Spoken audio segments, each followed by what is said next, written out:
Right, good evening everybody. A little bit of housekeeping before we kick off. There's no fire alarm testing today, so if the alarms go off, please leave by the exits. Head out that way to reception, that way down to the end of the building, through the doors and out. And we'll meet at the Memorial Park entrance. A reminder that this is a webcast meeting, and also a reminder to members and officers that we need to be heard clearly, so please speak into the microphone as clearly as possible. Thank you. Right, so again, welcome to this DCC meeting. For the benefit of members of the public watching or participating in this meeting, I would like to explain who everyone is. My name is Councillor Tony Durrant and I am the chair of this committee. To my left, it's usually to my right, usually to my left are the councillors who will be making the decisions on the applications on this evening's agenda. To my immediate right and left are officers who will be presenting applications and providing advice to the committee. The Development Control Committee is a regulatory committee and is not a political meeting. The committee will be considering the published papers and examining the evidence brought before us tonight and will make decisions based upon planning reasons. We are guided by national and local planning policy and guidance. At the appropriate time, I will invite speakers to contribute to the meeting in the order set out on the update paper. May I ask all speakers, including visiting members, to speak clearly and to keep points made on the application to material reasons only. No further dialogue between members of the committee and speakers will be permitted once the questioning is finished. All speakers will be reminded of their permitted speaking time and will be advised when there is 1 minute remaining. May I ask all committee members to avoid repetition and to keep any comments on each planning application to a maximum of 4 minutes. This evening we have 7 items to decide on. I do understand that planning can be emotive, but I ask everyone to remain polite and professional throughout the entire meeting. Thank you. We move to item 1, which is apologies for absence and substitutions. We have apologies from Councillor Hussey, Councillor Grassi, Councillor Miller, Councillor McCormick, who is substituted by Councillor Lee, thank you, and Councillor Howard Sorrell, who is substituted by Councillor Watts. So we are, in summary, three short. Declarations of interest. There are 2. Councillor Watts. Yeah, I'd like to recluse myself from item 4, the Court Drove Overton application. I'd like to speak. Okay. I will recluse myself from item 7 as I am predetermined on that one. So our deputy chairman, our vice chair will take over at that point, which is Councillor Freeman. Right. Urgent matters. I'm told there are no urgent matters to discuss. The minutes from the meeting on the 28th, is it? No, meeting on the 25th of June. I will move from the chair that they represent a true and accurate record of the meeting. Do I have a seconder? Councillor Freeman, all those in favour? Thank you. Yeah. Yeah. So. Okay. Thank you very much. Sorry? Are there 2 sets of minutes to read? I don't think so. 11th of June. Oh, sorry, yeah, my mistake entirely. There's 2 sets of minutes, 11th of June and the 25th of June, both of which I will move as accurate reflections. Just the 11th to be moved today, the 25th we moved on the 6th. Oh, okay. All right, apologies. We've done the 11th. We're moving the 25th of June to the 6th of August meeting. Okay, sorry for the confusion. Right, we are now on item 5, which is, let's say, the meat of the meeting. It is applications for planning permission. Right, just a reminder before we kick off. Questions to officers and speakers from members must be factual questions first and then any clarification if necessary. The responses and contacts of those questions can be will be included in the debate section. So the officers will introduce application, and the speakers, as I said earlier, will be in order of the update paper. Okay, so item 1, the officers will introduce. Item 1 concerns the erection of a Part 2-storey, Part 3-storey assisted living care unit at Bishopswood Golf Course.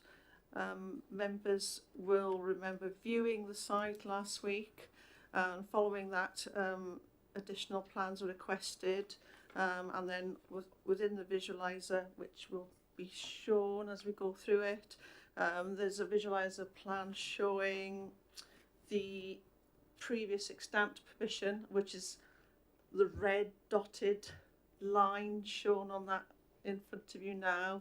So that's the previous extant consent, and then obviously the bolder black line is what's being proposed now. And there was also a plan requested showing where the translocated slow worms would go. So if you just bear with us, there is a plan showing X marks the spot some there. So top left, that's the X marks the spot of where the slow worms would be translocated to. From the viewing as well, members queried what highway improvements there would be.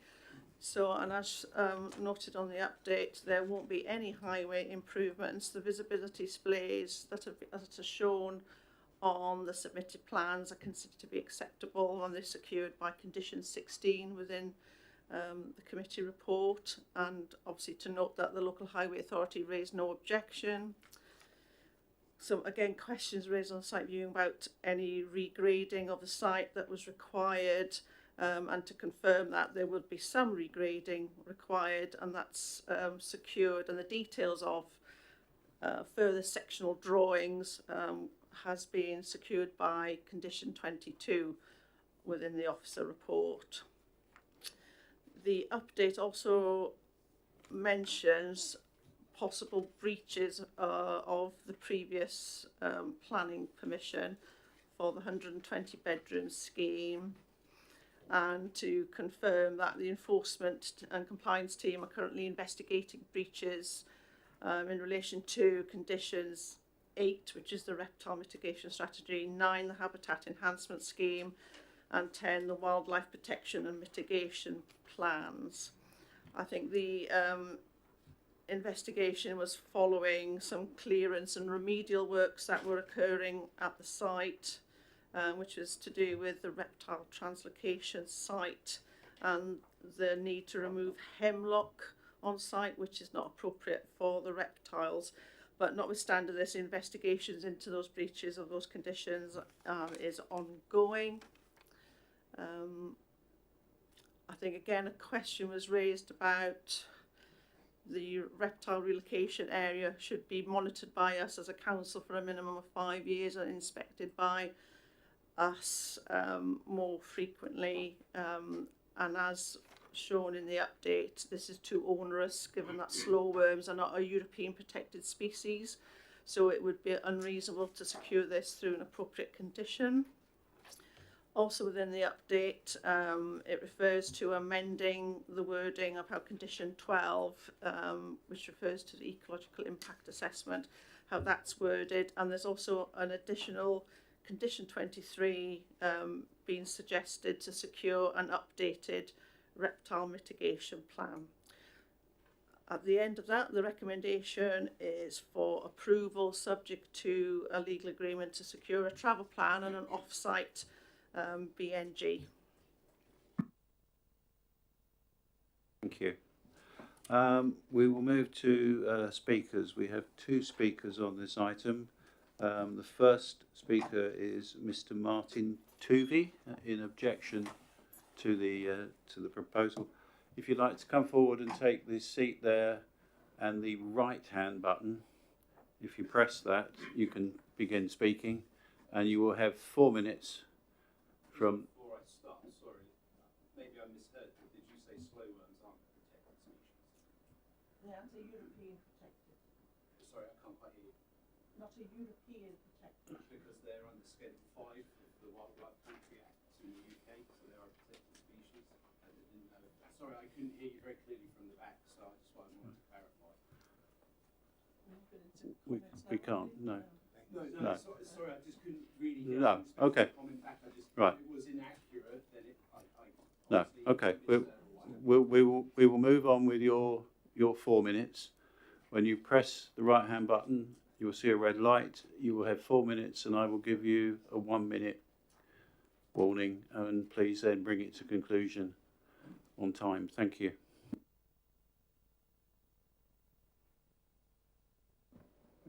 Okay, if you must.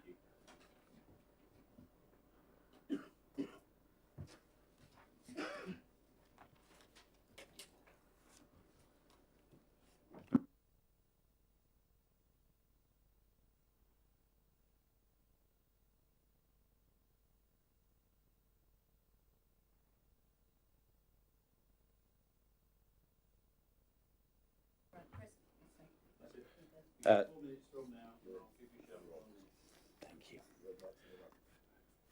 Chair and members of the committee, thank you for giving me the opportunity to speak this evening. I'm a very local resident to this development, and I am fully aware of the impact that it's having on a lot of the residents.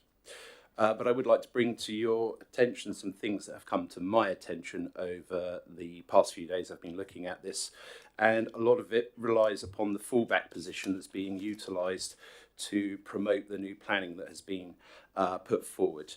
Something that I only just found out courtesy of Councillor Chatburn, I think it is, who raised something on the portal earlier, is the breach or question around the reptile receptor area.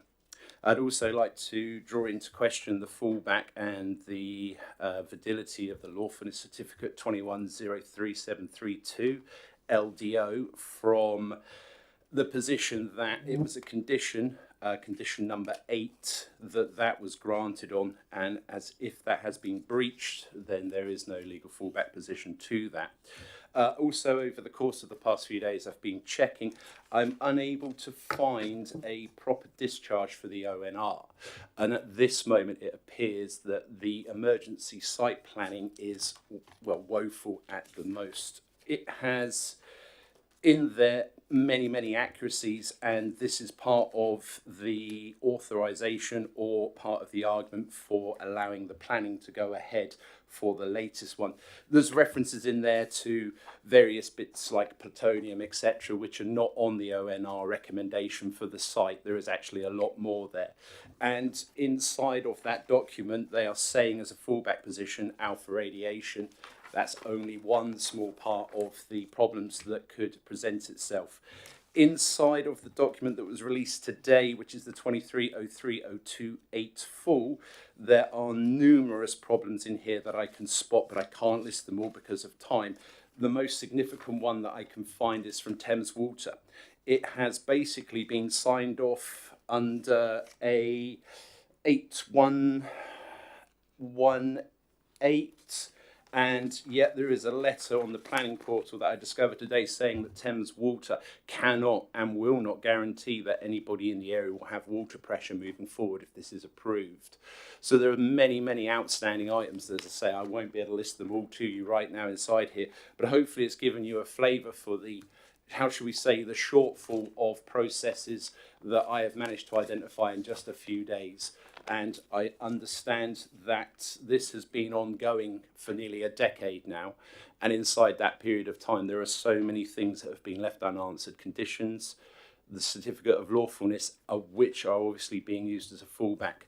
At this point, my final part of the statement as my minute rolls down. You have 1 minute. Thank you. It would appear that looking at the information, if you proceed forward today and authorise this and use the preceding certificate of lawfulness and then the planning permission that was granted earlier as a legal standpoint, it will put you in an interesting position both legally and morally because of the presidency you will be setting. This will potentially open you up to ombudsman checking and looking at. The off-site plan, it says inside of the latest document uploaded today to the portal that there will be no detriment to the people off-site in Tadley. If you could just indulge me with how does the people of that care home get off of site when there's an emergency? They don't. They have to rely on external.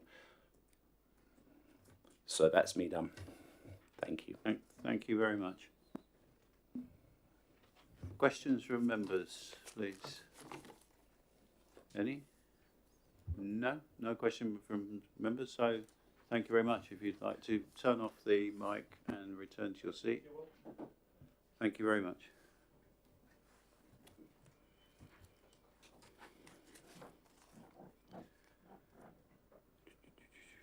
So we now have, are there any comments need to make on what was just said?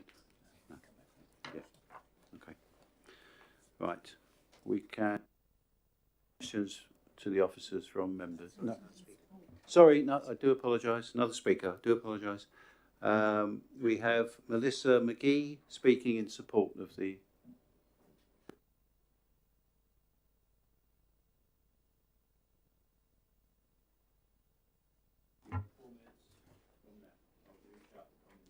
Lovely, thank you, Chair. Good evening, members. My name's Melissa McGee and I'm the architect for this project and speaking on behalf of the applicant Graham Care. I specialise in the design of care homes for the elderly and therefore have a detailed understanding of the design requirements of both new builds and refurbishment projects and have been involved in all propositions on this site. The proposal is a revised layout of the previously approved planning permission granted in 2018. As per the previous permission, the proposal utilises the existing greenkeeper's access but includes basement car parking, reducing the extent of hard surfacing compared with the previous scheme. This application has been brought forward by the applicant having operated his care facilities during the pandemic. The 120 suite consent was granted prior to the pandemic, and post-pandemic we've learnt so many lessons on how we can alleviate the risks of residents being isolated to their rooms with no external amenity space and their well-being suppressed. The application proposes 72-bed apartments which allow for a resident to truly age in place. An integral part of this concept is the immediate availability of care as required, supported by technology to monitor well-being. The care provision is therefore as subtle as possible and is kept in the background to maintain the residential feel of the development.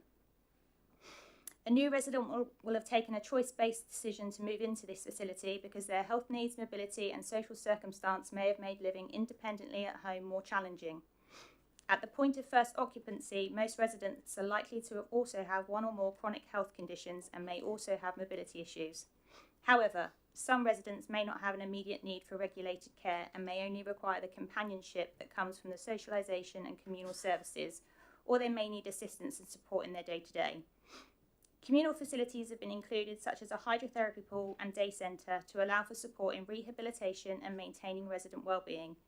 The day centre will provide a heart to the site in enabling members of the community to attend for day respite and activities. As part of the process, we've held public consultations and liaised with the statutory consultees, enabling us to be able to understand concerns from interested parties and amend the proposal where possible. The application was originally submitted on the 7th of December 2023 and has been in the planning process for in excess of 18 months due to changes in the BNG requirements for new applications. The site is now presented to members with an 18.04% net gain in habitat units to further enhance the ongoing biodiversity of the site. We've taken the opportunity during the application to meet with the Secure by Design officer to review opportunities for crime prevention, along with liaising with the case officer through the process. We believe that this proposal will provide an opportunity for much needed care to become a choice move for the surrounding area, whilst also enhancing the existing landscape features within the site. This offering provides an opportunity for residents to be supported in a home-from-home environment with the highest standards of care delivered by a dedicated team of experts while leading an active and independent lifestyle. Thank you for your time and I'd welcome any questions. Questions from members? Councillor Bound.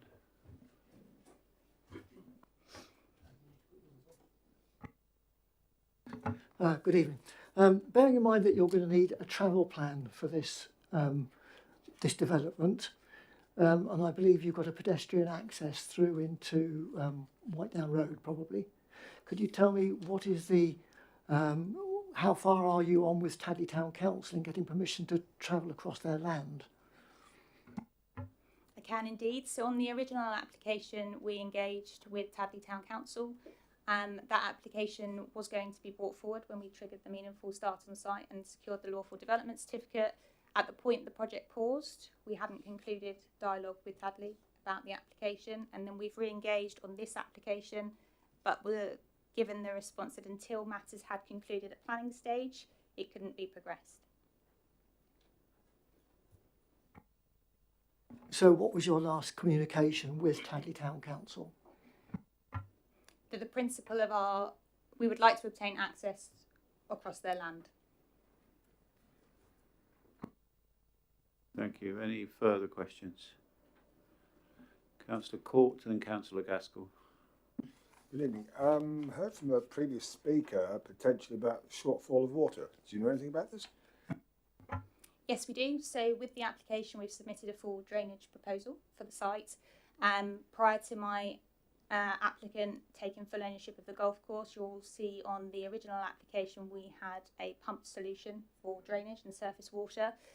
We also had a backup proposal that was being negotiated with the owner of the golf course at the time, which would bring it across the golf course. So we do have a alternative solution for our surface water runoff. The liaison with Thames Water is being continued with our drainage consultant, and I note the point made by the objector in that Thames Water have suggested that at this stage they can't confirm they'd be able to supply. However, it's also covered in the officer's report that Thames Water have to work with us to ensure that we can make this facility come to fruition. It should be noted my applicant won't proceed with this scale of development without being able to resolve the water matters. Thank you. Thank you. Councillor Gaskell. I'll just add to that. I think Thames Water have a statutory requirement that they have to fulfil. But my question was again from the previous speaker. He mentioned an evacuation plan in case of a fire. Do you have any sort of a brief outline of how you would carry that out? Yes, no problem at all. So this facility, like the previous consent, will be 24/7 manned. These people are, in the previous consent, we had a red phone line where these people would be notified, windows would be closed, and we have the on-site support to enable people to be safe and looked after within the facility. It has its own kitchen, laundry, and all the medication requirements as you would expect. The same offering is here within this scheme. The only difference in this scheme is that we are providing apartments where people can have carers living with them, so giving them more space, learning the lessons from the pandemic. Sorry, can I have one more question? Can I, for my understanding, do people move out of their homes to move into this permanently? Yes, they do. So this is more of a choice move. So the care home that was previously consented is a distress purchase. And the average age of a resident that would occupy these kind of facilities is between 80 to 85. They tend to be widowers who choose to move because they need a level of care. And the beauty of this provision, which is based on the Dutch model, is that people can truly age in that facility. They don't have a further move to make. So the idea of bringing the community together to support.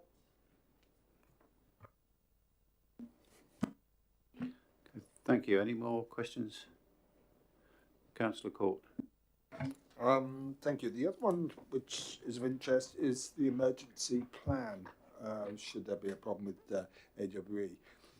One of the things they've made a comment on is that since, I think the words are,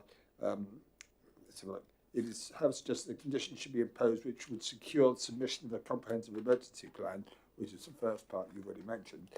They've also said that this development has less occupancy than the previous one. Is that correct? Yes, so the previous consent had consent for 121 and 2 suite offering. This has 70 two-bed apartments, so we'll have 70 residents and potential carers where required. Thank you. Councillor Jones. Just one point on the staff. Will the majority live on the site? And if not, how many shifts will there be, and what hours will they have come on site? So there will be a core backbone of staff in the facility who, such as the back of house operation, kitchen, laundries, maintenance men, all of those sorts of bits and pieces. There'll be core carers on site all day long. We don't have any live-in accommodation in this building for staff. I think that's paramount that that's understood. This is a CQC registered establishment, so we are required to provide 24/7 care. The shift patterns are off-peak, so we have 3 shift rotors that rotate through the day, with the peak staff being in play in between the hours of 7 and 7 for obvious reasons. Councillor Lee. Thank you, Chair. Just to confirm, those staff are separate from any living carers that would be hired by the residents? Yes, that's correct. So the proposal here is that the domiciliary care can be provided at the resident's choice of who they can have their preferred care provider. Graham Care themselves also provide domiciliary care, so the owner can also offer that in-house too. And will they be on similar sorts of shift patterns, or is that they have one carer and that's it? They live on site with them full time. So that will be case by case, dependent on what the residents' needs are. So if they require one-to-one care 24/7, then they'll tend to be on a no longer stay than 10 days, and then they'll change, just because they've got their own lives to live as carers. Other residents may only need a level of hours per day, and therefore they won't stay overnight. Councillor Jones. For the staff or relatives who live in the apartments, will they be able to have their cars on site, and is there provision for their vehicles? Yes, there are, and yes, they can. So we've got provision for 70 car parking spaces, so that 1 car per apartment.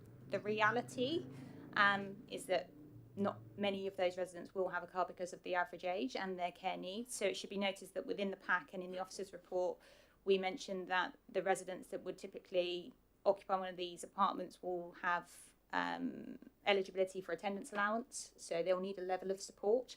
That said, the operator wanted to ensure that we have got provision should that be the case, and so we've got, I think it's 37 bays in the basement, and then we've got 33 bays above ground, and we've reduced the hard standing from that of the previous permission, so we don't end up with a Tesco's car park. Thank you. Any more questions? Okay, thank you very much. If you'd like to return to your seat.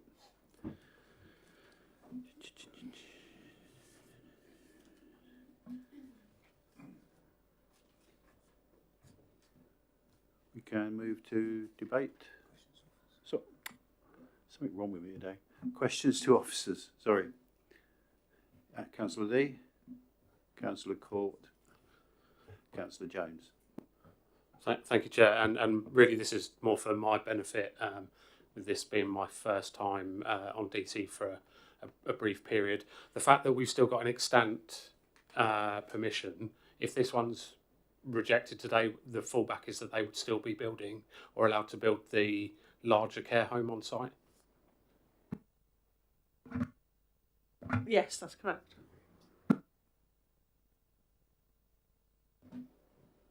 Councillor Court.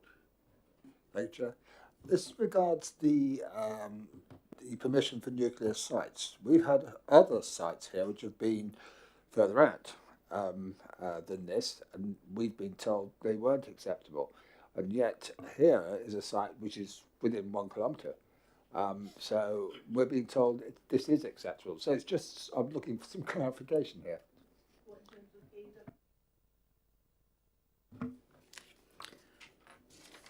Yes, as within the report, if I can just point to the relevant sections, obviously both or all the ONR, HCC and West Berkshire emergency planners have agreed that the development can be accommodated within the sort of the off-site plan. Obviously, but further details are required, and these are secured by conditions 10 and 11 which are on page 95 of the report. Okay, Councillor Jones. Yeah. I guess condition 19, that really only covers the light, well, it's the footpaths, but it includes the lighting, and that's only the lighting on site. It's, I think, 320 metres to the bus stop, which I understand is along the footpath. From the previous answers, do we actually have a commitment to light that footpath? So looking at condition 19 secures, yeah, just the details of the pedestrian link. From memory, I thought there was a light condition.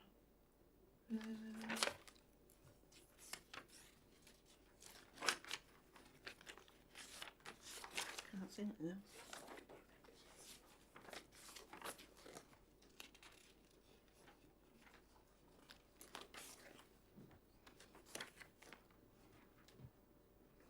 But we could amend that condition to say and provide that that element is included.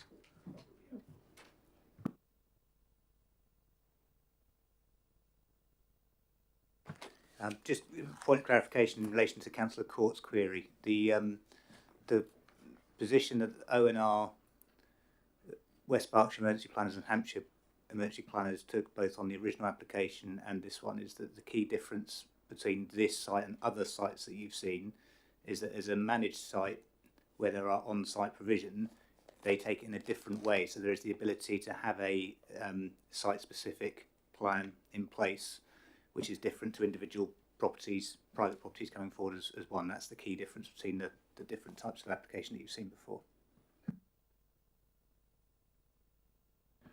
Any more questions? Thank you, Chair.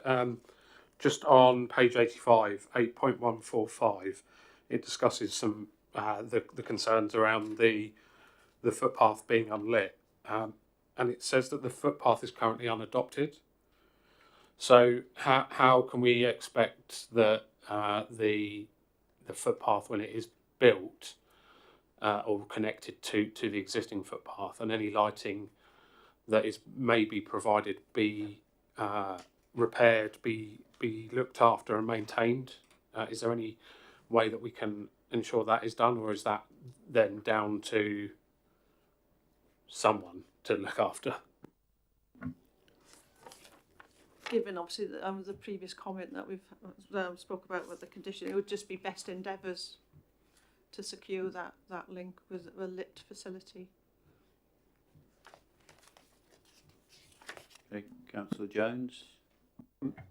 There's a mention, I think, from one of the objectors or commenters that the broadband in that area is not good. Do we know whether this is going to be part of the general upgrade of broadband to provide care in the home? We expect more care in there. No, we don't. Any more questions? We can.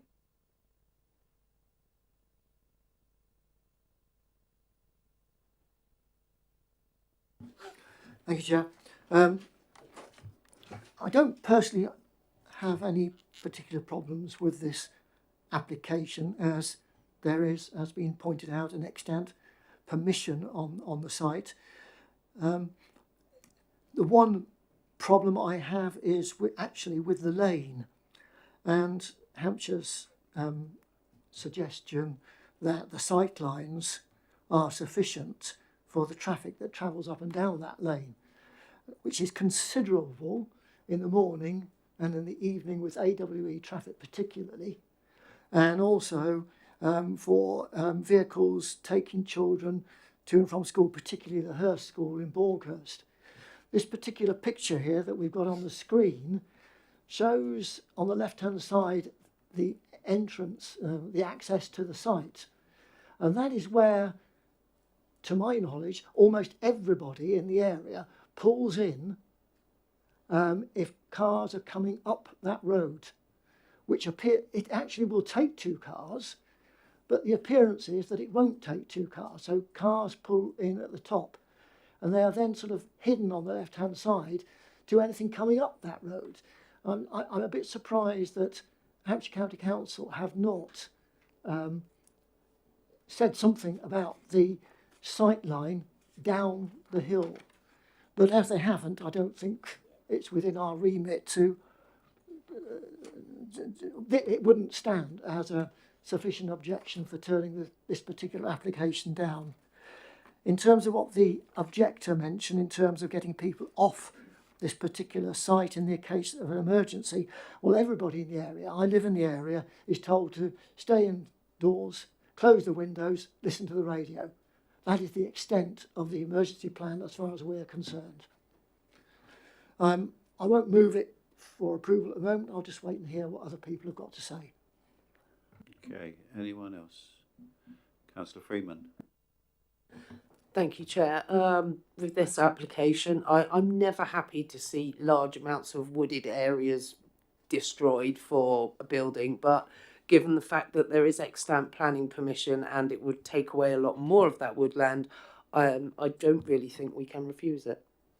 As this one is a better option than the extant permission. Although I'm not happy about it, I don't see how we can refuse it. Is that a proposal? I think Councillor Bound was making a proposal. If he's happy, I'm happy to second. I will move it then. The officer's recommendation? Yes. Do I have a second there? I will second. Councillor Freeman.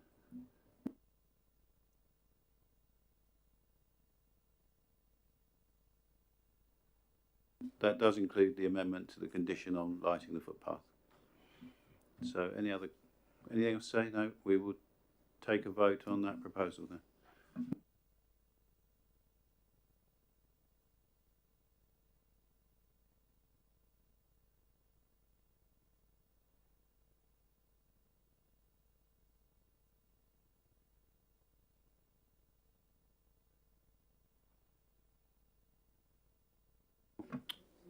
Sorry, it's double click syndrome. Sorry.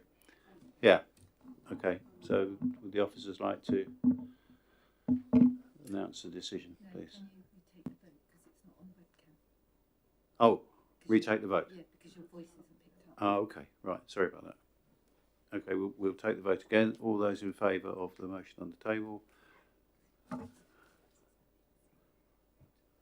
There are no opposition and no abstentions. So the motion is carried.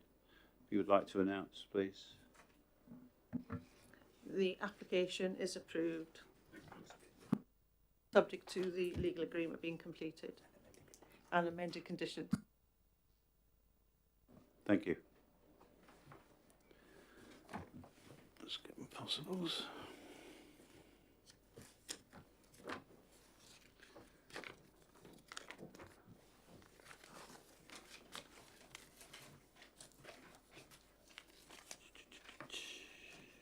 Right, we can move on to item 2, and if the officer would like to introduce. Thank you, Chair.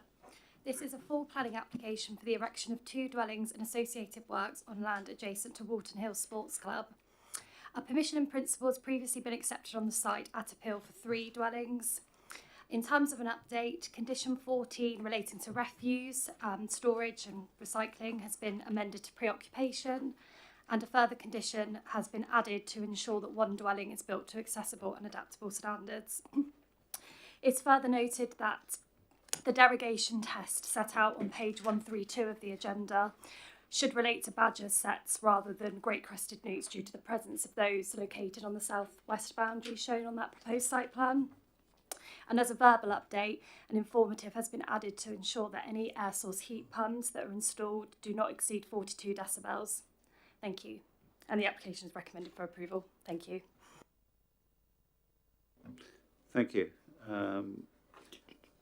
We have 1 speaker in support of this application, and that is Mark Cook. If you'd like to take your seat, when you're ready, press the right hand button. You will have 4 minutes, and I will give you a reminder with 1 minute to go.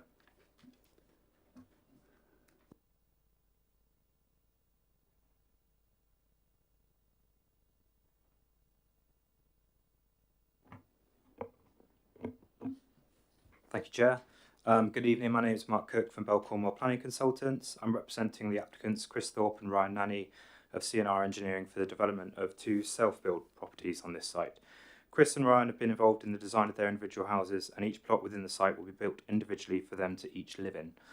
They have local family connections in Walton Hill, and Ryan's daughter attends the local school. These are local people wanting to stay in their local area and build their own family homes.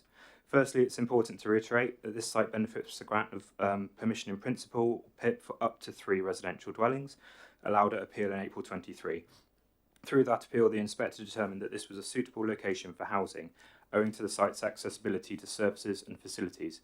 And it is this determination that weighs in favour of development on this site, and the principle and suitability of residential development in this location is therefore established. The application before you is submitted as a new application. The site is to be delivered as 2 individual self-build plots for the applicants to each live in. The PIP was approved at a time when the council could not demonstrate a 5-year housing land supply, and this is once again the case now. The local plan is over 5 years old, and the council are falling short of their new housing delivery requirements. The local plan policies SS1 and SS6 that direct the location of housing are therefore out of date. As such, the presumption in favour of sustainable development and the tilted balance of the NPPF is engaged. The case officer, through their report and recommendation for approval, determines that the site is not isolated, is in close proximity to public transport, local facilities and services. It is sustainably located, and that the benefits of the scheme outweigh any adverse impacts. The proposals are of a high design quality, which reflects the materials used on houses in the surrounding area in accordance with local and national design guidance. The proposals reflect the character and size of properties in the area, and the houses are positioned so as to remove any impacts on neighbouring property. Materials to be used across the site include a mix of those found locally. The design of the houses incorporate a range of renewable energy technologies, including EV chargers, air source heat pumps, etc., ensuring that they have high sustainability credentials. The site location was considered acceptable through the existing PIP, and it again is considered to be acceptable by the case officer of this application. Technical details submitted through this new application demonstrate that the site access is safe and suitable, and required visibility displays can be achieved. As a result, your highways officers do not object to the proposals.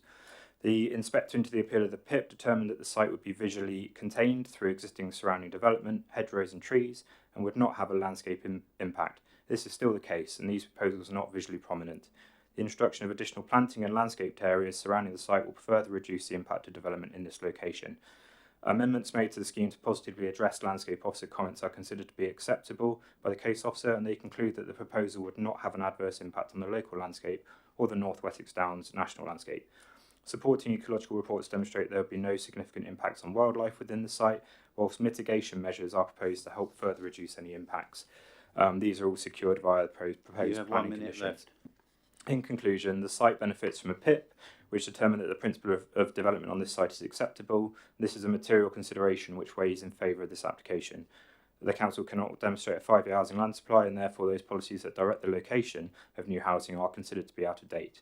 There are no adverse impacts in relation to these proposals, no landscape, ecological, amenity or highway impacts, and the scheme is of a high quality design. There are no reasons to indicate that planning permission shouldn't be granted. There are, however, benefits that the scheme would bring. The proposal would use a small site to make a contribution towards local housing and self-build delivery, which is supported by the NPPF. The scheme would bring additional work to the local area through construction and local wage spending. There would also be a long-term gain from additional consumer spending in the local area, and the proposals would provide for ecological enhancements and incorporate high-quality sustainability features. A combination of these benefits balanced against there being no adverse impacts means, in accordance with paragraph 11D of the NPPF, planning permission should be granted. Thank you. Spot on. Thank you very much indeed. Questions from members? No? Okay, none at all. Thank you very much. If you'd like to retake your seat. Questions to office. Thank you, Chair. So on the summary page 109, it says that the proposal is not considered to have an adverse impact on the local landscape. However, the landscape officer on page 115 says that they object on landscape harm due to size, scale and massing. Can I just confirm, like, who made the declaration that it is not considered to have an adverse impact on the local landscape, considering the landscape officer has said it? So the landscape officers objected to the scale in terms of the immediate landscape. The comments made in 1.2 are the requirements under paragraph 11DI regarding a protected area, so the national landscape. So there's not an adverse impact that provides a strong reason for refusing development on the national landscape. So that's why that's mentioned there. The officers provided their own assessment, and we can disagree with our own landscape, with our council's landscape architect, and given the wider character of the area, which is that there are large dwellings along Walton Hill Road, the officers found that the development and appearance of the buildings is acceptable for the plots that they're sited on. Thank you. Councillor Court. Thank you, Chair. There's particular comments about the issues to do with the road and the footpath, and they appear not only from the Planning Committee of West Woodhay, but also in the conversation and the discussion in these documents too. And I'm just wondering what's going to actually happen to that footpath. Sorry, can you refer me to the paragraph you're referring to? And certainly section 7.4, that would be one. Page 116.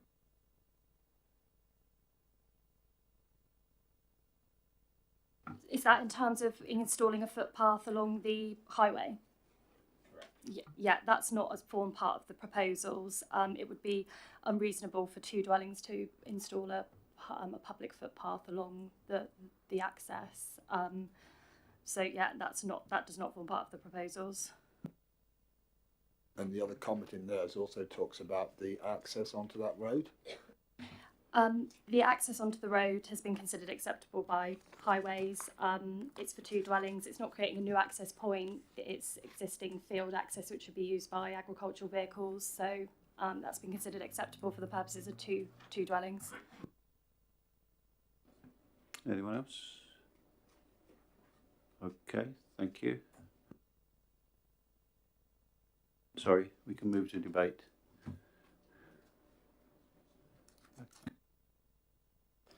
I'll get it started. I think, from the fact that there is the planning in principle already for 3 houses there, and there isn't really any suitable reasons for a refusal, I think we just move this straight to an approval.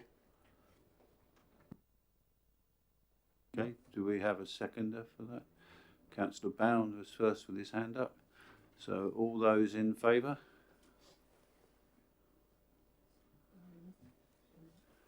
Yep. Thank you. Got everybody. Yep. No one against and no abstentions. So the recommendation is carried. If you would like to announce. Yeah, thank you. And that application is approved as per the recommendation in the agenda and conditions listed at the end of the report. Thank you. Thank you.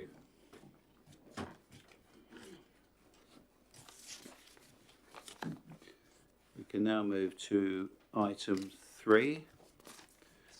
If the officer would like to introduce.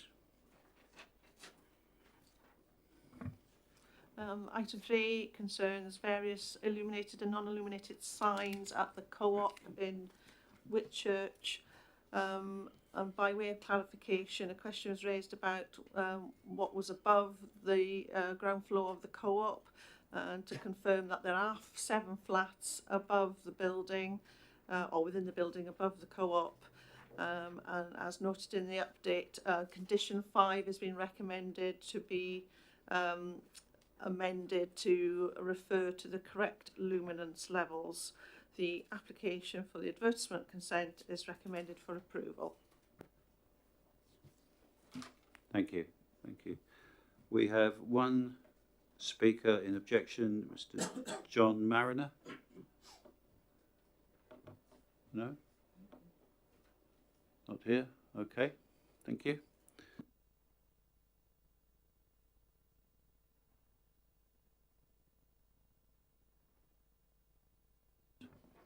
Sorry, questions from members to officers?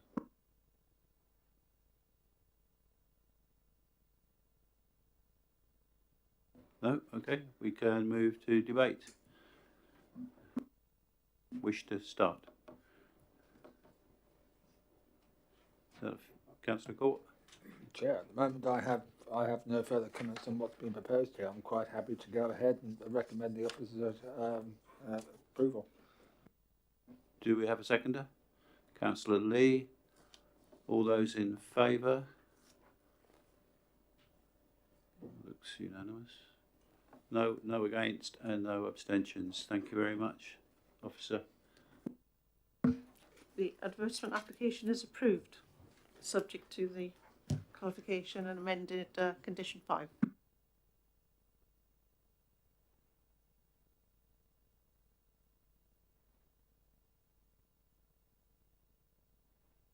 Okay, we can now move to item 4. The officer would like to introduce. Thank you, Chair. This is a permission in principle for a minimum of 5 and maximum of 8 dwellings at land at Court Drove. Indicative plans have been provided to show the minimum and maximum number of dwellings put forward. In terms of an update since the agenda, the Highways Authority has raised no objections to the proposals, and 2 further objections have been received which have been covered within the update and largely within the officer's report already. It's further noted that Natural England has not yet provided comments on the nitrate mitigation. Therefore, the proposals are to change the recommendation for the application to be delegated to officers to approve, subject to no objection being received from Natural England in regards to the nitrate mitigation to purchase the Easterly credits. Thank you.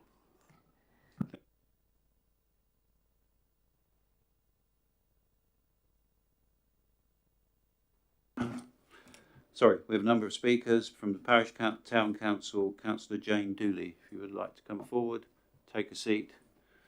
When you're ready, press the right-hand button. You will then have 4 minutes, and I will remind you with 1 minute to go. Thank you. Thank you, Chair. I'm here to raise concerns about the proposed approval for the 5 to 8 self-build plots on Court Drove. It's directly opposite a busy primary school which already faces severe traffic congestion during school drop-off and pick-up times. Introducing this number of self-builds opposite means multiple phases of uncoordinated deliveries per plot for groundwork, structure and interior, unlike a site that would be operated by a single developer. Tradespeople will arrive for multiple services, waste collection and heavy vehicle access over several months or possibly years. The volume of unsynchronised activity is not conducive to road safety or traffic management in this location.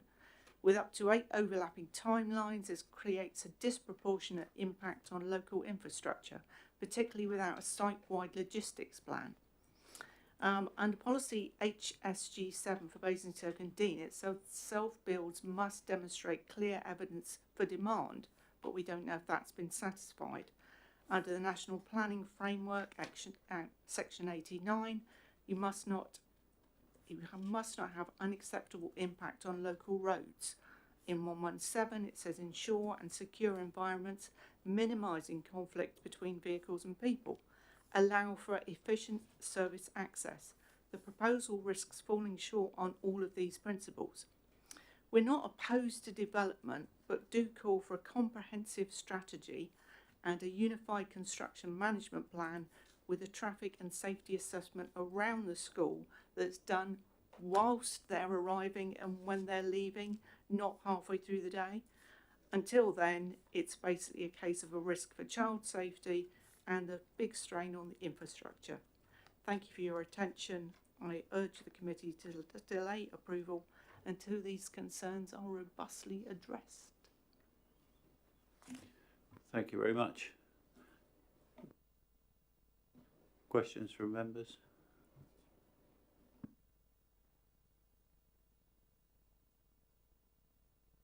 Questions from members? Thank you very much.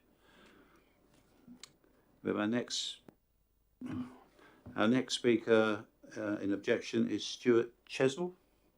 If you'd like to take a seat, press the right hand button when you're ready, and you will have 4 minutes, and I will give you a 1 minute countdown, 1 minute warning. Is that working? You hear me? Okay. There are 2 problems at the top of Court Drove which this development will make worse: pedestrian safety and traffic congestion. There have been over 30 objections to the development, the majority of which have highlighted both these concerns. There are almost 60 houses in Lordsfield Gardens. There is a school with around 400 pupils at the top of Court Drove. There's a preschool with 50 pupils, there's a busy swimming club and a newly refurbished swimming pool. Court Drove is a cul-de-sac. Everybody accessing these facilities or houses needs to turn around and come back out the same way they went in. The school, the pool, the existing houses are all either opposite or uphill from the proposed site. Overton Parish Council recently monitored pedestrian access to the top of Court Drove and counted 634 people accessing the area in just a 40-minute period. Within the local plan, policy CN9 requires safe and suitable access for potential users and that the development does not compromise the highway safety or result in inappropriate traffic generation. Additional houses will generate more traffic, not only from residents' vehicles, but also deliveries, visitors, bin trucks, etc. On a visit to the school last year, Basingstoke and Dean's Borough Council's Planning Committee had to abandon their minibus at the bottom of the hill due to traffic congestion. If a minibus cannot get through, then a fire engine or an ambulance will not do so, and it suggests there is a serious problem at certain times of the day. More housing near the school will make this problem worse and contravene policy CN9. How can new housing, which will not be accessible for emergency services at certain times of the day, even be considered? How can new housing in this location be considered when it will make the problem for the existing houses, the school and the pool worse? Thank you. Thank you. Questions from members? No? Okay, thank you very much. If you'd like to retake your seat. And we have the final speaker in support, Lisa Jackson. Thank you. If you'd like to take the seat, press the right hand button. You will have 4 minutes and I will give you a 1 minute warning.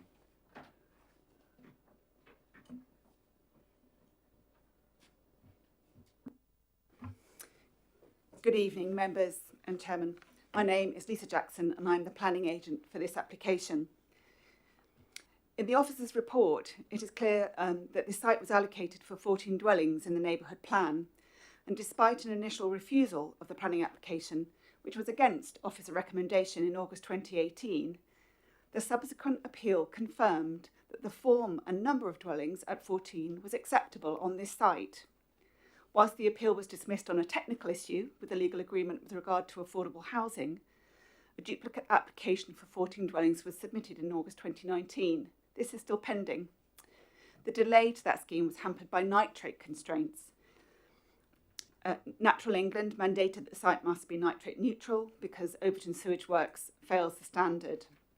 5 years down from that nitrate issue being identified, the problem remains the same, and nutrient mitigation credits are only available outside the borough, which we have secured if necessary at the next stage. The other complication that has beset the scheme for 14 units is the delivery of affordable housing. The applicant engaged with your housing officer to try and find a way to deliver the affordable housing. Although extensive requests have been made to a large number of registered providers, none are willing to provide the requirement for the small number of affordable units on this site. Permission was granted for a single self-built home in 2023, and the applicant has cleared conditions and started preliminary works. Despite significant attempt to secure the 14 dwellings on this allocated site, it has proved impossible for technical reasons. The applicant therefore sought to work on a scheme that he can deliver. So this is what's before you today. This is a permission in principle, or PIP, which secures 5 to 8 dwellings, which is in addition to the single self-built dwelling which has been started. The applicant clearly understands the concerns that have been raised over highway and access and safety, especially in light of the school and nursery opposite. The officer's report explains the previous appeal decision has demonstrated that the council cannot justify a highway reason for refusal. The inspector said, and I quote, "I find that the proposed housing would have an appropriate access and the functioning of the access and additional traffic arising from development would not be likely to harm the safety and convenience of other highway users and pedestrians." And furthermore, he said, even placing very great weight on the need to ensure safe pedestrian and vehicle movement around the operation at the school access, I am satisfied that the proposal would not make the functioning of this local situation worse. He also noted that congestion associated with schools is a common but relatively short-term issue in any day. Costs were awarded to the applicant because the inspector found that the refusal for a scheme based on highway reasons was not reasonable, as the council had not been able to substantiate this on proper planning grounds. Yep. I note that the Highway Authority have also raised no objection to this. As maximum movements are now reduced from the development by a third, with a lower number of dwellings proposed, a reason for refusal based on additional traffic could not be sustained at appeal, especially in the view of the previous award of costs on this matter. If necessary, a condition could, at the technical detail stage, could control construction traffic outside school hours. Whilst it's regrettable there is no affordable housing with this site, approval of this PIP will release a stalled site and deliver 9 units in total on an allocated site. Given the current housing land supply situation, this is a significant material benefit of the scheme, and I would ask that you support the officer's recommendation, and I'd be happy to answer any questions. Thank you. Thank you. Questions from members? No? No questions from members. Thank you very much indeed. If you'd like to retake your seat.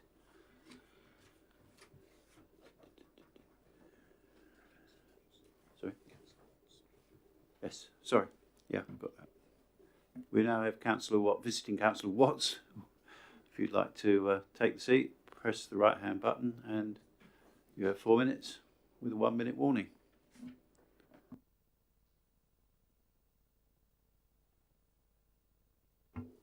Thank you, and thank you to Stuart and Jane. I agree with all the points raised by both of you, and I am speaking tonight on behalf of my fellow ward councillors and the residents of Overton to represent their views and mine on this development. Unfortunately, Development Control did not visit the school at school drop-off or pick-up to witness firsthand the chaos on Court Drove and adjoining roads. The cars struggle to pass on the road, and getting in and out of Lordfield Gardens is extremely difficult, as you cannot turn into the road if a car is waiting at the junction. The junction was narrowed several years ago due to concerns for road safety and children crossing the road at that point.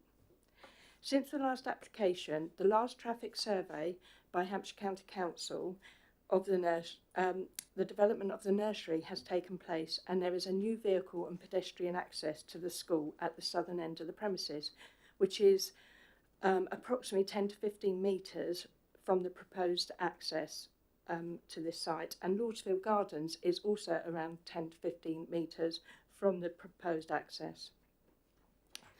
The nursery provision is for an additional 60 children.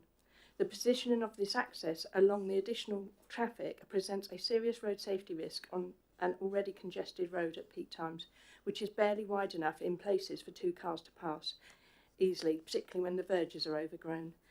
Also, while not being considered with this application, the elephant in the room is an extra 400 houses at Portals Mill site, which will only substantially increase traffic to the school due to its distance from the school. There have been 32 letters of objection. The overwhelming majority relate to the access and road safety, and I would like to quote from it to ensure their voice is heard. School is congested at peak times. The pedestrians, including school children, are mixed with vehicular traffic, and the situation is already unsafe. The loss of street parking and additional vehicles will exacerbate the problem.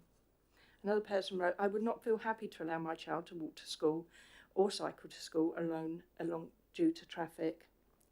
And at Lordsfield Gardens, current school traffic makes access difficult at peak times, and if an ambulance or fire engine needs to, it would not get through. I can remember this actually happening once in Lordsfield, where an ambulance could not get through Lordsfield Gardens because of the way the traffic was parked. The overwhelming message is that parents do not feel safe walking to school with their children due to the nature of the road. They will drive their children to school as they feel safer, and I completely understand their concerns as I see the chaos every day. There are bends further down the road which are not wide enough for 2 cars to pass easily. I have seen cars mount the pavement in the past, whether it is accidentally or deliberate, turning into Lordsfield Gardens. This is dangerous and a serious risk to pedestrians. Sorry, you have 1 minute left. Thank you. This road is already difficult to navigate for both pedestrians and vehicles and at school drop-off and pick-up time, and this will only exacerbate the road safety issues. In the past 7 to 10 years, I would estimate that the traffic has at least doubled, with more parents choosing to drive their children to school, and also due to the increased housing in Overton. Before any further development is approved around the school, I would ask that Hampshire County Council carry out a full traffic survey of Court Drove and adjoining roads at peak times to see the full extent of the problems with the traffic and the very real risk to children and adult safety when walking to and from school. We need to put the safety of our children in our community first, and we all passionately believe that Bring you to a conclusion. adding more traffic to the already problematic road would seriously compromise that safety. Spot on time. Thank you very much indeed. If you could hold on. Oh, sorry. Any questions from members?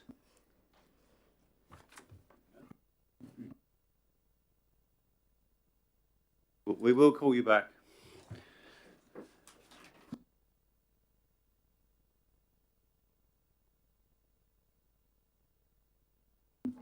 Questions for officers from members? Councillor Jones, Councillor Bound, Councillor Court. Yes, in terms of the inspector's decision on this, can we assume that that was made at a time before the nursery development, and therefore at that time school traffic would go up to the main school and turn on the circle up there? I've got another one up. Yeah, it is in the officer's report that that appeal decision was made before, but we have had no highways objection on this current application, and it is for a smaller number of dwellings. When we had the site visit, the applicant pointed out that he had, I don't know if we had the site plan, he had access across, well, it is the left-hand side of that. He had access across that to other land he owned. Should we in any way assume additional traffic? Is that... So he had right of access over that bit that we walked through to the north. So he doesn't own that, he just has a right of access. So he owns the land in blue that's there. And that is the development that's before us, not any other areas of land outside the red edge. My understanding of what he said was that he owned the land further to the north. He only had right of access across that strip, which he didn't own. Sorry, yeah, that's what I was meaning. He doesn't own the bit directly north that we were stood on the site visit, but the application before us is the site in the red edge.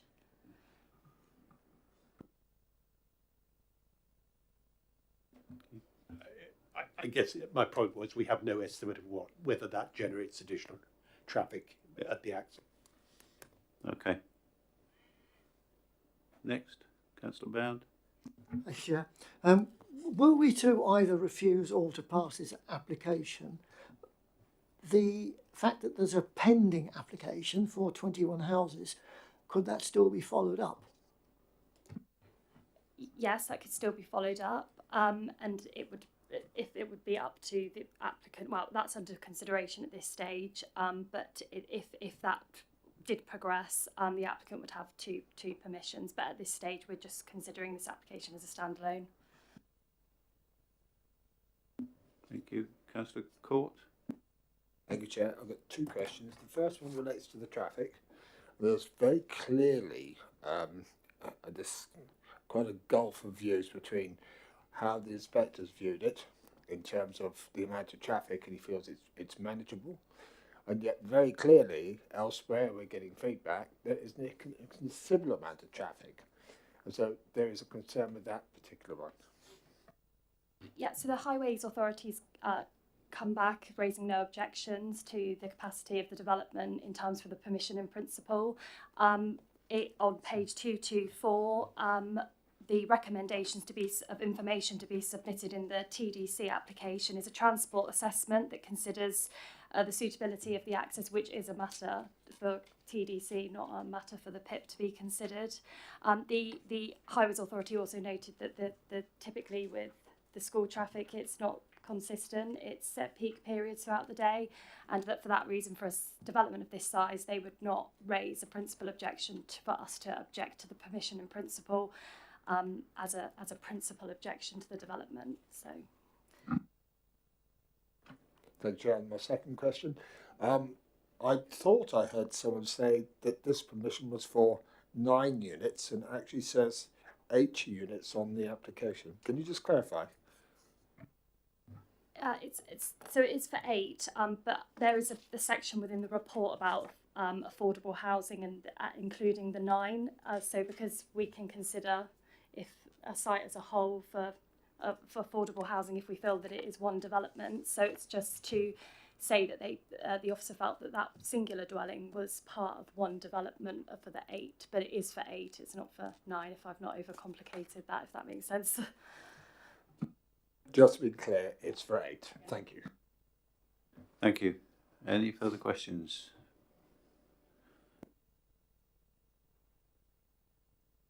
Can move to debate. If anybody would like to kick off. Councillor Lee. Thank you, Chair. I do express my concern about the traffic. I have younger kids myself, and obviously would be worried. However, to me, it feels like residents are causing their own problems when dropping kids off to school. So these additional cars are not going to be too problematic because there is already a large problem there anyway, which is caused by residents taking their kids to school, causing their own fear. Plus, it's my experience that development traffic is prior to school opening and closing times, and the same with any vehicles that are leaving for work in the morning is usually before or after school opening time. So whilst I do, empathise, I just feel that the traffic issue is really non-existent from a development perspective. Thank you. Councillor Jones and Councillor Bound, did I see? If we could go back to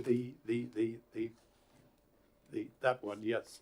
I think the point there is that's the nursery school parking, is it not? We're seeing there, and that access is very close to the access we're discussing. So that's the staff of the school rather than the parents.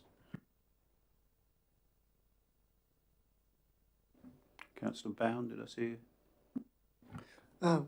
Thank you, Chair.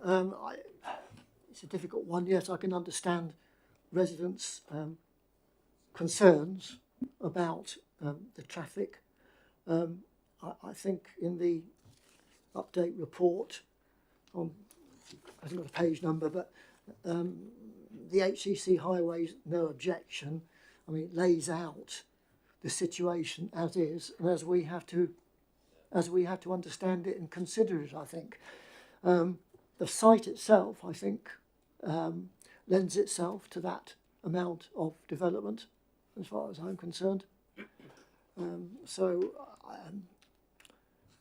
I will move approval of the application. Thank you. Do we have a seconder? Councillor Court, I think, indicated first. Thank you, Chair, I'll second. Sorry? Thank you, Chair, I'll second. Okay.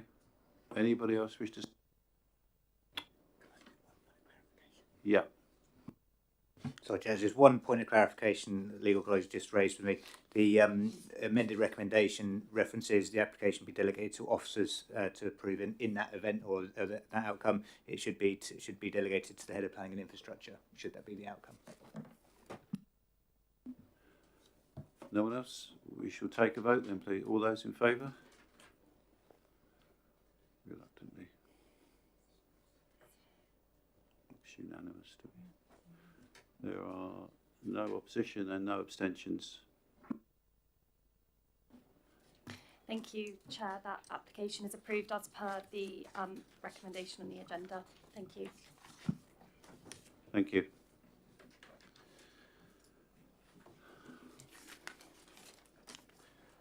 Right, we can move to item 5 if the officer would like to introduce the application.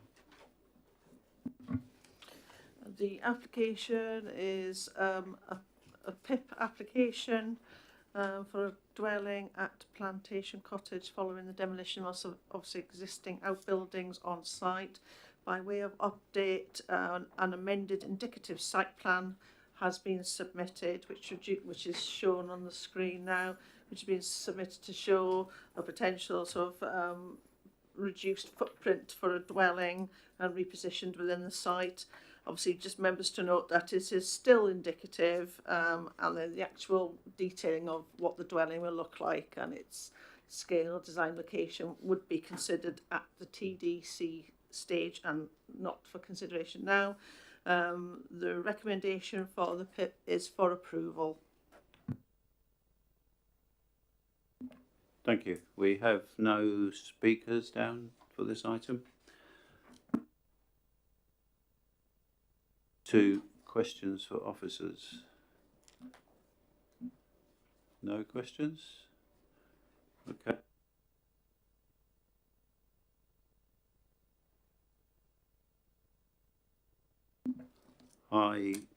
In that case, I will move the officer's recommendation from the chair. Do I have a seconder? Councillor Court got there first. All those in favour? Looks unanimous. No objections, no abstentions. If you would like to. The recommendation is approved. The application is approved.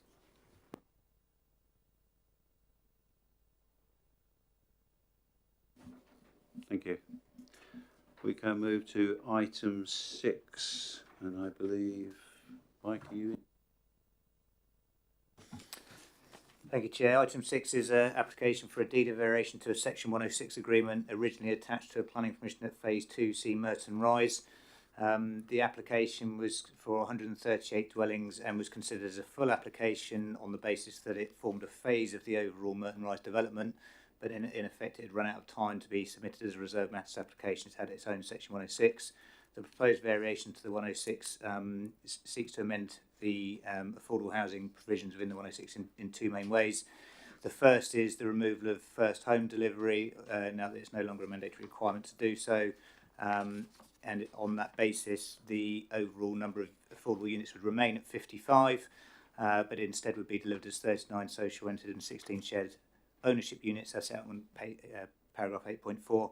The second main part of the proposed variation would be to remove any upper limit in terms of affordable housing to be provided. So beyond the 40% obligated through the 106, there would be an ability to deliver more than that 40%. The report has been assessed on the basis of considering up to the maximum provision of 100% across all 138 dwellings, and for the reasons set out in the report regarding the application of policy CN1 and the fact that this phase would be part of a wider development overall, the application is recommended for approval. Thank you. We have a number of speakers. In support, we have Laura Jackson, Beth Holmyard and Sunita. I don't wish to mispronounce your name. I do apologize. If we start with Laura, please. Sorry, if you'd like to come forward. All of you come forward. If there are 3 chairs there, yeah, we've got 3. Got 4 minutes between. Yeah. You have 4 minutes collectively. I will give a 1-minute warning, and if you press the right-hand button, you can begin. Good evening, councillors. Thank you for giving us the opportunity to speak this evening. My name is Laura Jackson and I am Head of Planning for Persimmon Homes, Thames Valley. As you have heard, the deed of variation seeks to change the first home tenure and introduce the principle of delivering additional affordable homes over the 40% policy provision. The reason for this is that Persimmon Homes find ourselves in the position that we are no longer able to finance the delivery of the final stage of development at Sherborne Fields. We therefore need to find a party who can deliver the scheme within viable development margins. In this instance, a commercially attractive offer has been made by Vivid to bulk purchase the market and first home dwellings, which they will operate as traditional affordable products. It is important that Phase 2C is not viewed in isolation. While a full planning application had to be secured for it, it is clearly the final phase of development of the original Merton Rise development. It is also relevant to highlight that even with 138 units on Phase 2C being operated by Vivid as an affordable housing product, The overall provision of affordable housing at Sherborne Fields will be 53%. This means that 47 is still privately owned, spread across the previous phases.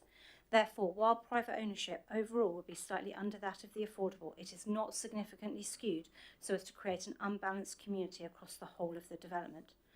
Further, of the 53 affordable, a minimum of 180 dwellings are shared ownership. This equates to 28.6% of the affordable dwellings across the whole site, and that includes the 16 in Phase 2C that are secured in the deed of variation. This percentage will likely increase as Vivid deliver the development. They have been clear that some of the 83 additional affordable units will be shared ownership. Therefore, the reality is that a minimum of 75% of the dwellings at Sherborne Fields will be offered for a level of private ownership. Hand you over to Sunita. Thank you. Good evening, Chair, Councillors. My name is Sunita Orchler. I'm Vivid's Land and New Business Director. Sorry. I'd like to reiterate Vivid's commitment to delivering this final phase at Sherborne Fields. We've been working hard with our partner to make this a commercial reality. The DOV is only part of what needs to be achieved to secure the delivery of this site. A key part of it is financing from Homes England, and we as a strategic partner, our ability to draw down 7.7 million of grant together with our own financing, which is available to make this happen. This would be a substantial investment ensuring that the final phase at 2C is delivered rather than stand empty as a hoarded site. The 83 market homes have to be sold to us at a market rate and can't be encumbered in the planning permission or the Section 106 in order to attract grant. We must put into context the real and pressing need that exists for affordable homes locally and which requires Basingstoke to deliver 300 homes per year.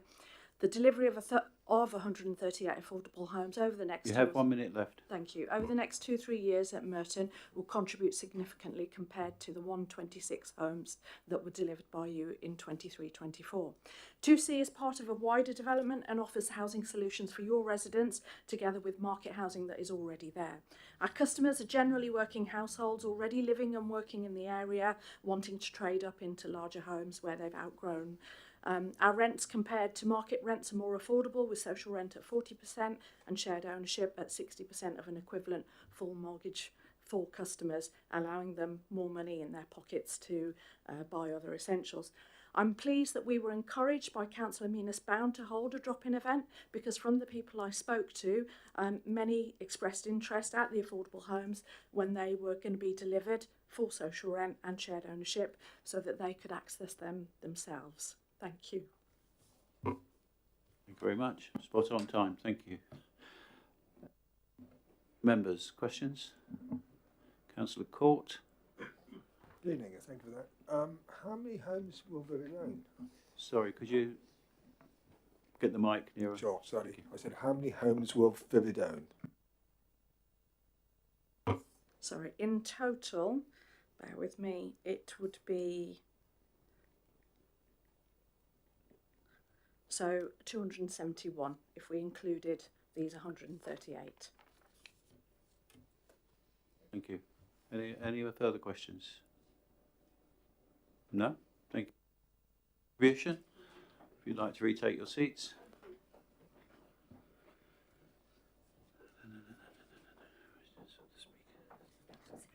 Sorry. Yeah. Yeah. Just letting the people settle. Councillor Ganesh, if you'd like to come forward.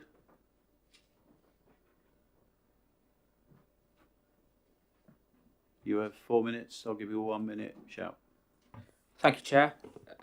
Good evening, Chair, members and officers. I'm here speaking as a ward councillor for Sherborne, St John's and Brookstown, as well as the resident for Sherborne Fields, to object the proposed variation to the Section 106 agreement for Phase 2C of Merton Rise development. This change would see the entire phase of 138 houses delivered as 100% affordable housing, a move that I believe fundamentally undermines both the letter and spirit of our adopted planning policies and sets a worrying precedent for future development. Let me be clear, this is not an objection to build affordable housing itself. The need for genuinely affordable homes across our borough is real, and I fully support meeting that need. but how we deliver affordable housing matters. It must be done in a way that builds balanced, inclusive communities, not in the way that risks creating division. Our local plan sets out very clear vision. Policy CN1 calls for the development of mixed tenure and sustainable communities. Policy CN2 emphasizes a balanced housing market and explicitly warns against social segregation. Delivering an entire phase as affordable housing goes directly against these principles.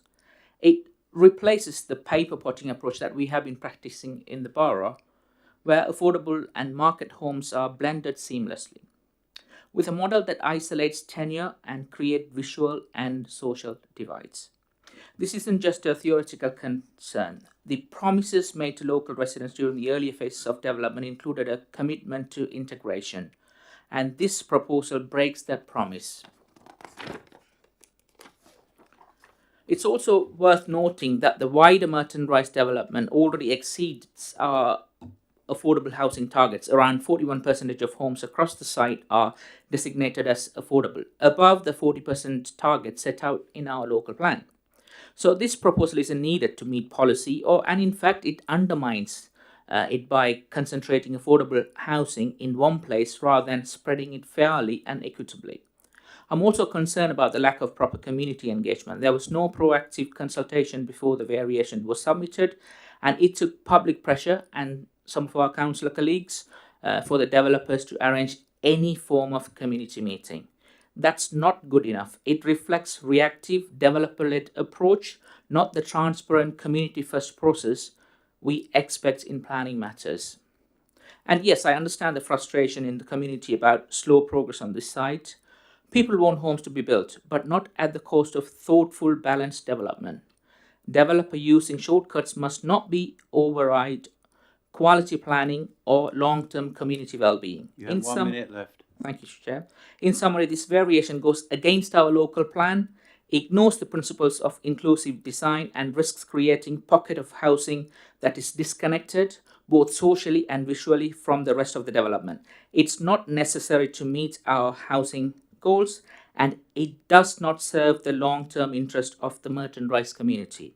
For these reasons, I respectfully urge the members to refuse this variation so that Vivid and the developers Persimmon to reconsider this approach.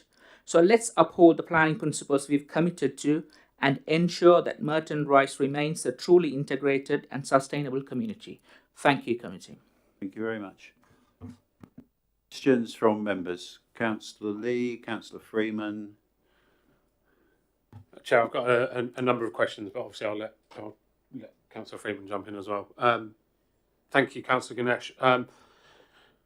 Is it your understanding that the 40% requirement in the local plan is a target or a minimum standard? It is minimum standard, which we have already achieved as part of the wider Merton Rise development. However, so basically we've set in our local plan to build mixed tenure and sustainable communities in a wider development, which this phase should be considered as considering 138 houses. It is just completely against everything we set in our local plan.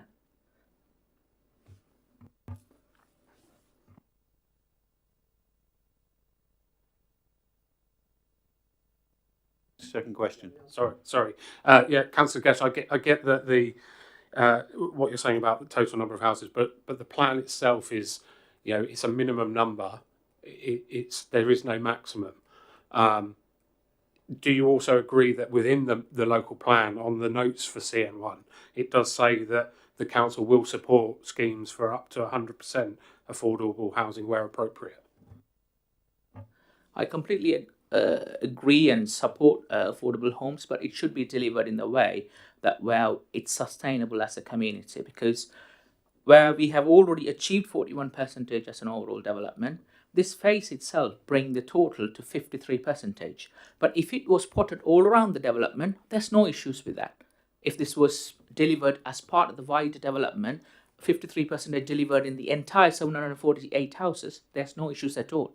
The issue we have is this phase itself in the corner of Popley Way building 138 houses is affordable, because in an isolation, this could be considered as a major development. So that is the issue that we have. We have no issues in delivering more affordable homes at all. Yeah. Thank you, Councillor Ganesh. So, from my understanding and just from what you've said, it seems that your opposition is to the collective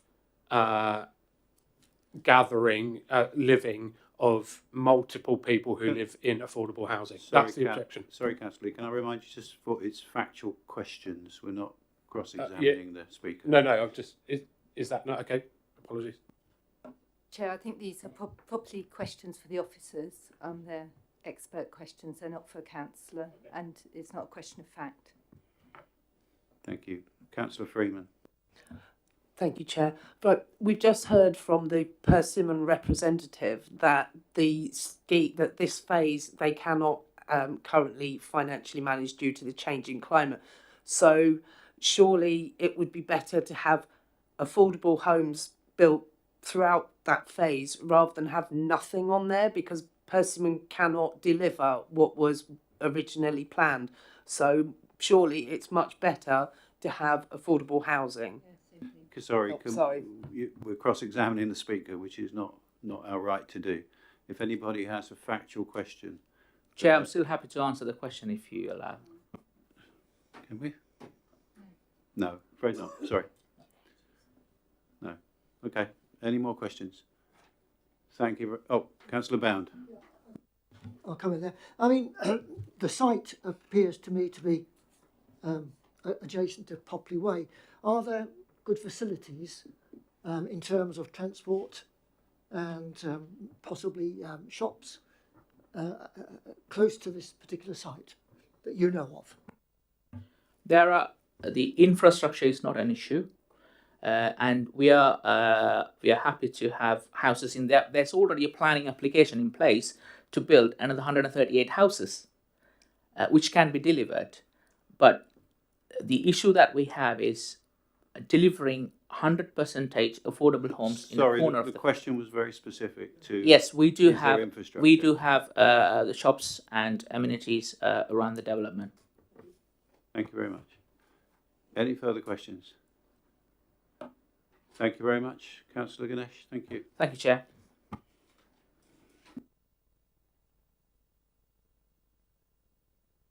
Questions for officers. Councillor Lee. Thank you, Chair. So, as part of the commentary around percentage of affordable homes, obviously we're taking into consideration the whole development to say that it's less than a certain percentage. But when we talk on page 270, section 8.10, it says that the provision for first homes has been removed, is no longer mandatory. Is this a new development or is it not a new development? And should we be considering all of the current builds and therefore should consider first homes, or do we not? It's a new development and therefore we should then consider whether it's a 40% affordable mix or not on that specific site. Thank you, Councillor. So I think that the two parts are slightly distinct in my mind in terms of the way it's been reported. The 40% originally secured for this 138 on phase 2C, the 138 as a total was viewed as part of the wider Merton Rise development. So the original 138 approved under a separate full planning application had its own Section 106 agreement securing 40% affordable housing, and at that time it was a requirement of a certain amount of that 40% to be first homes. What this variation is doing is not changing anything in terms of the planning permission itself, i.e. the 138 dwellings would still be delivered in the same design, layout and everything else that's already been approved. The only thing that's really altering is that with that 40% that is obligated within the 106, the first homes element comes out and it is just a split of shared ownership and social rented instead. And then for the rest of the 60%, if you like, of that 138, it enables that to be provided as additional affordable housing.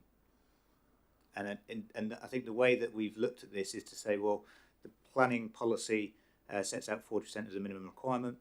The subtext, as you referred to previously, sets out that 100% might be supported in appropriate circumstances. I think the assessment that we've made is that those appropriate circumstances do exist in this particular case, taking account of the location, the fact that the design and everything else is already secured.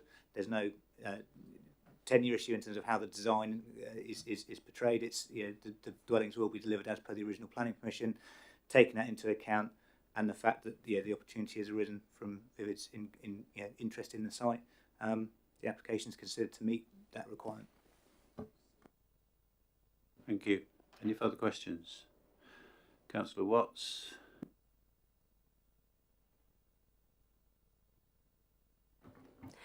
This might be in, I'm not sure, but is there a recommendation for the split of shared ownership and rental properties? Only insofar as the secured 40%. So the 40% that would have been delivered in any case on this site, just of the 40 of the 100%, 138, that is secured, and it would be on the basis of 39 social rented, 16 shared ownership. There's no obligation on the mix for the rest, and that's for the reason that the speaker set out previously, which is that obligation would impact on the ability to access grant funding.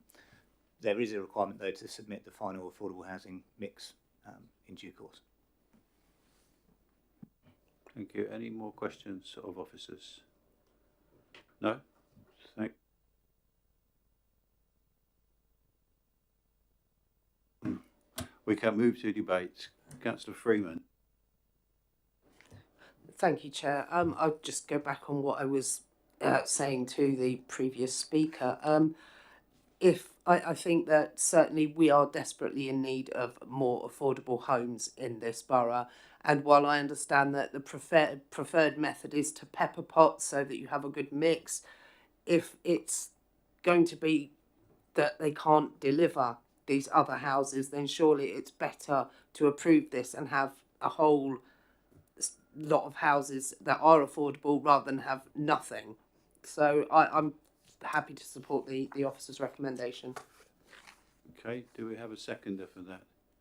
Councillor Watts. Do anybody wish to say anything else? Councillor Lee.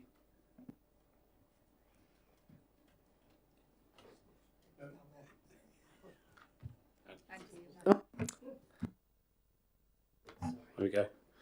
Thank you, Chair. I guess the only issue I have is just the removal of the first homes element.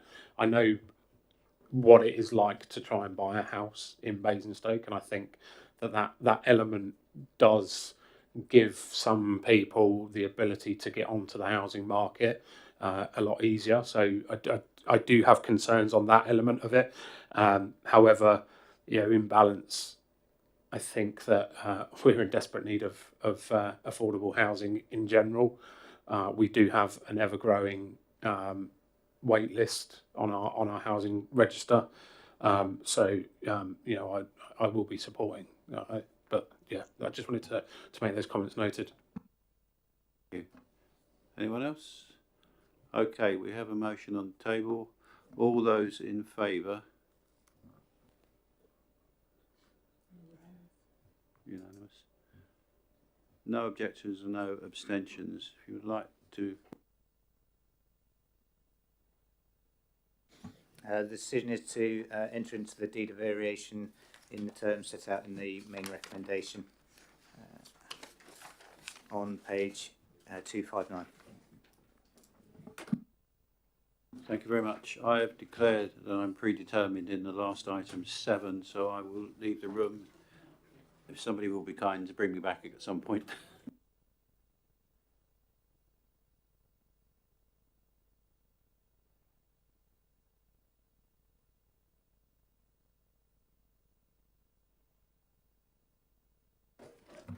Okay, so bear with me. This is my first time chairing this committee, so hopefully I won't make any too many mistakes. So if the officer would like to introduce the application, please.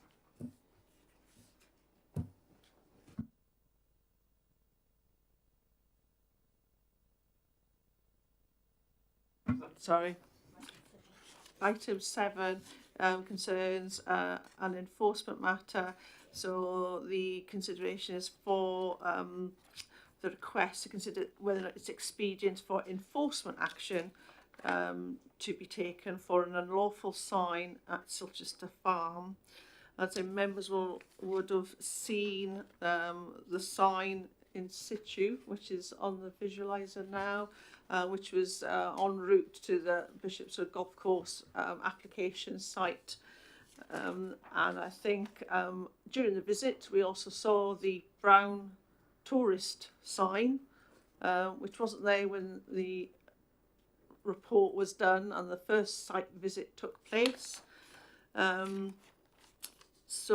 But given what's stated within the update paper, it shows that whilst the brown sign is not desirable and it results in additional sign in that bit of the grass verge in that particular area, that and the unlawful sign, the green sort of H sign that you see there, there would still not be substantial injury caused to the amenity or the locality, or that there'd be no injury to the public in terms of highway safety issues.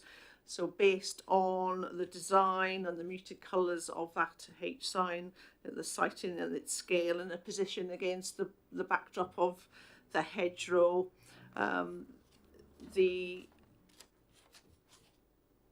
so it doesn't change, so the presence of the brown sign doesn't change the officer recommendation in that it is not expedient to remove that green and cream coloured H sign. Thank you. So in support of this application, we have Amy Haynes. If you'd like to approach the Speaker's chair, please.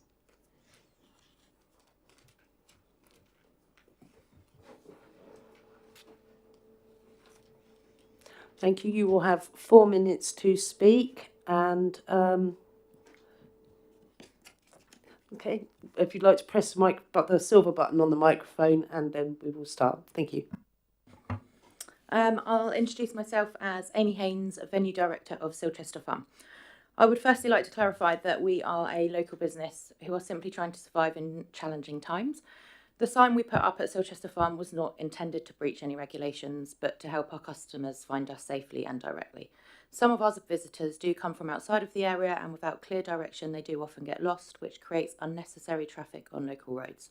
Our road itself does not have a road sign, so we have little choice but to use this space to show where we are located. We do understand the importance of planning rules, however the sign is directional, simple, and was carefully designed to suit its setting. It is not an aggressive advert, nor is it bold or unsuitable to its surroundings. We feel like this entire process is disproportionate response against a small community-focused business who are simply trying to operate. We work incredibly hard to provide employment opportunities to local people. We support local supply chain opportunities and are a valued venue for community events. We kindly ask that the council considers our position with understanding and allows us to leave the sign in place, as we have already relocated it once. We believe local businesses and the council should be working together to support the local economy and not penalising businesses for trying to guide customers safely. We feel that the council has not consistently supported our intentions as a local business, despite our efforts to contribute positively to the area. We have invested significant time engaging with this process. Regardless of our attempts to do everything we can, we are constantly met with opposition. It leaves us feeling frustrated and unfairly treated when we are only trying to operate fairly. Whilst we have had very little time to prepare for this meeting, I have gathered statements from a selection of neighbours supporting the presence of the signs.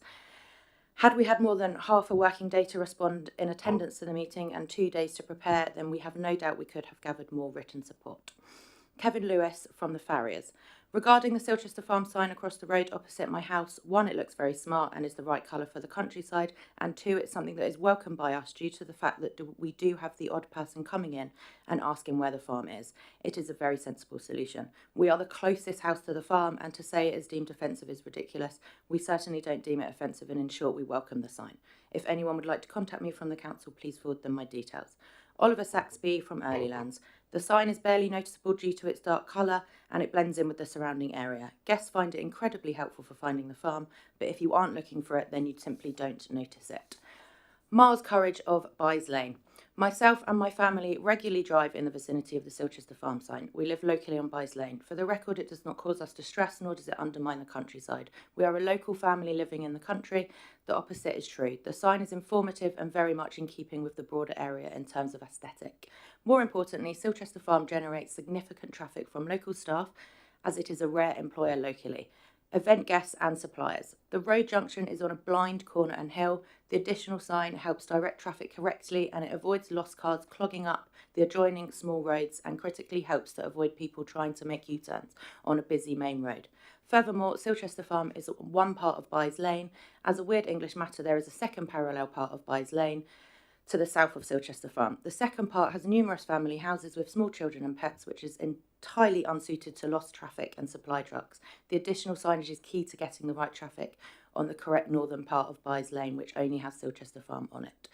Silchester Farm has been keen to foster community spirit and community amenities, which are almost non-existent in this part of the rural countryside. To conclude, I am confident we would see significant support from our local community and neighbours as we run regular neighbourly catch-ups and many of them visit our farm shop. We see and interact with the community regularly and see no reason as to why anyone would find the sign offensive or adverse to local community. To imply it is detrimental to the environment is evidence that this isn't being taken seriously by everyone. Thank you for your time.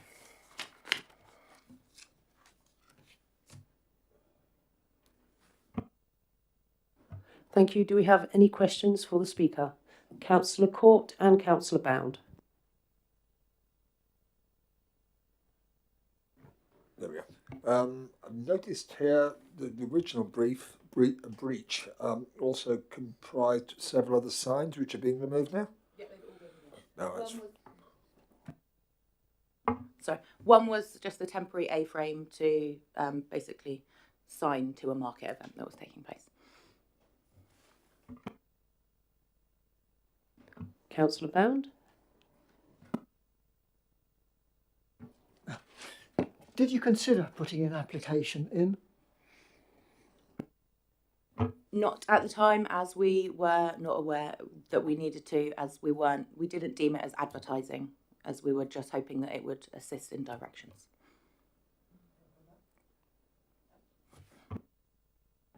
So you must have had correspondence with the planning department. Did they ask you to put a planning application in subsequent?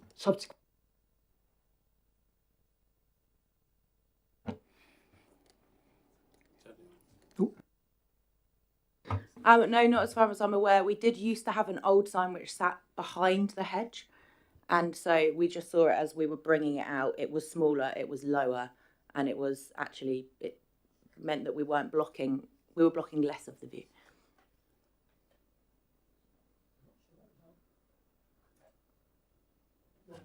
Oh. So it wasn't put to you that you should put in an application for the sign? No, not until we received the correspondence afterwards. Any further questions for the speakers? No, thank you very much.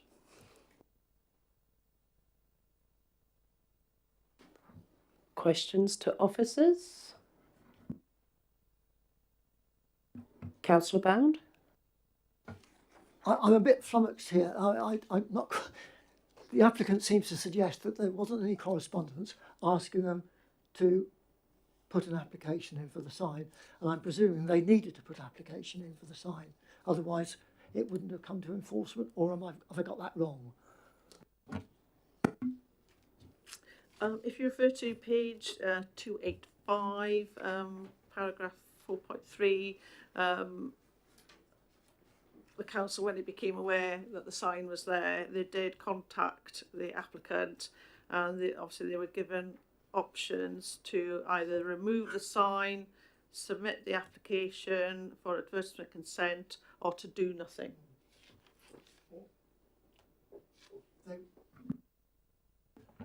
They were given the option of doing nothing.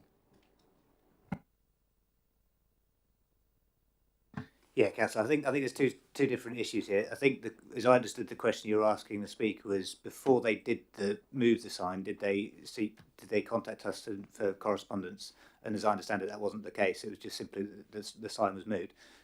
It was then raised versus an enforcement investigation, and the normal approach to enforcement investigations, as set out in our planning enforcement statement, is that we will look at whether there's a breach of planning control. In this case, there was a breach of advertisement control, and in understanding that, the first thing we'll do is notify the owner, whoever it is at that point, and basically set out that there are three options in how to proceed. One, remove whatever the breach is.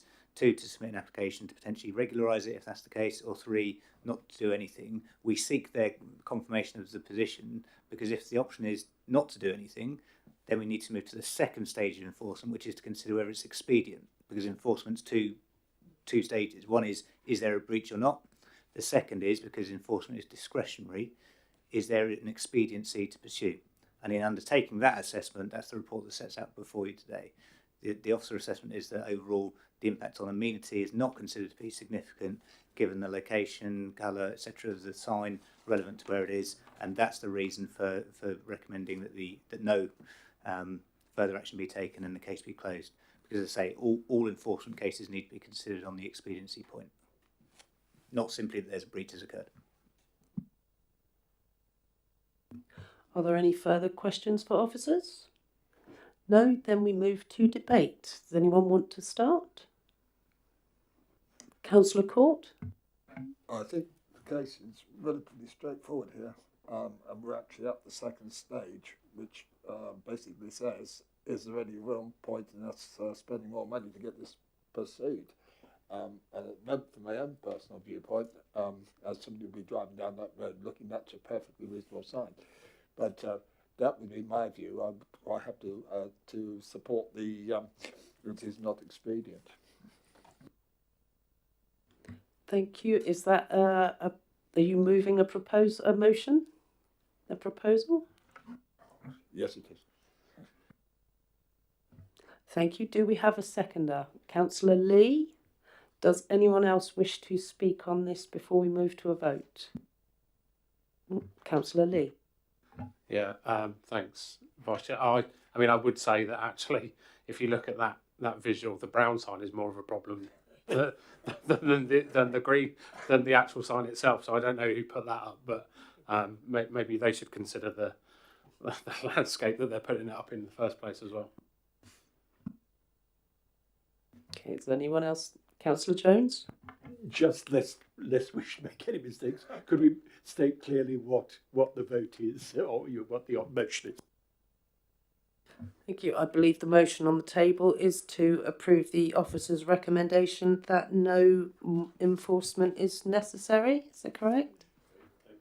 Okay. So we will take a vote now. All those in favour of just leaving this?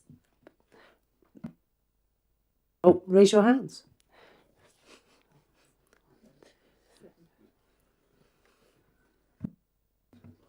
Thank you very much. If the officer would like to clarify the decision. It is agreed that it's not expedient to take enforcement action to seek removal of the sign. Thank you very much.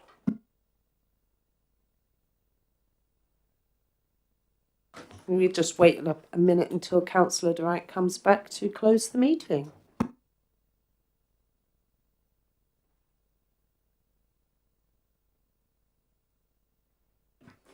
Thank you for that. That was the last item on the agenda, and the meeting is now closed at 8:26. Thank you very much, everybody.